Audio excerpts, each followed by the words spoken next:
Here we are back in our series on health challenges. We just finished up the series on peak performance, and we're starting a new one today. It's kind of it's a little bit of a touchy subject. We're talking about reaching your ideal weight.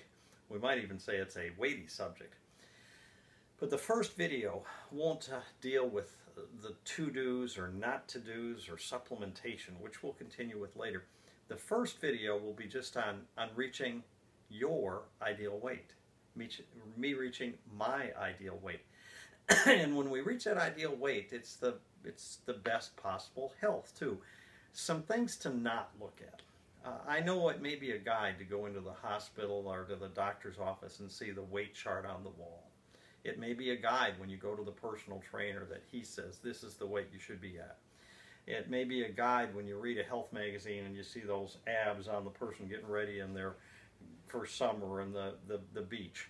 And at the same time, as far as reaching your ideal weight or me reaching my ideal weight, it has to be a very, very personal thing. And I'm going to take you through a couple things with me. A few years back, I had retired from playing tennis, and I had gained a few pounds, and it didn't look like I was fat. And at the same time, I got to the point where I just wasn't feeling as good. In fact, one day, I reached down to tie my shoes. I got done tying my shoes, and it was like, I was totally out of breath. And when I played tennis, I played at a little bit under 160 pounds. When this happened with me being out of my breath, I was about 175. I didn't look really, really fat. And at the same time, for me, I just did not feel as good.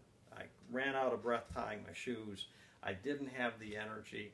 I felt a little sluggish, and it wasn't the ideal weight for me. I realized that my ideal weight was much closer to 160, or maybe even a little under 160. Well, I was talking to somebody the other day, and you might say 15, 16 pounds, that's not that much. I was talking to somebody the other day about this video, and at 175, I was about 15 or 16 pounds heavier than I really wanted to be, and that I was at my best physical health. And he talked about the fact that, well, that was one bowling ball.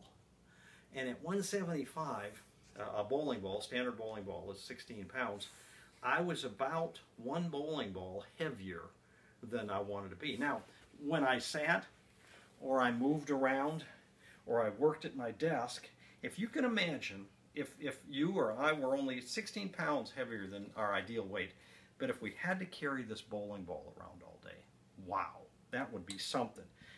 While I was talking to the same individual, he said, you know, I really have about 2 bowling balls to lose. And I don't have 2 bowling balls right here. But I checked out the weight for our fresh air system, and I'm going to unplug this for a second. I checked out the shipping weight on our fresh air system, and believe it or not, it was 16 pounds.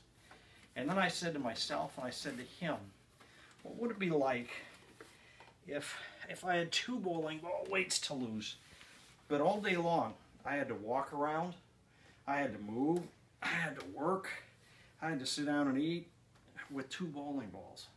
How would that affect my energy, my attitude, my physical well-being, everything else? So the first point in reaching your ideal weight is reach your ideal weight. And that means, where do you feel the best? Where do you look the best? Where do you move the best? Where do you breathe the best? What's the weight for you? Not the one on the doctor's chart on the wall, but the best weight for you in terms of feeling the best that you can feel.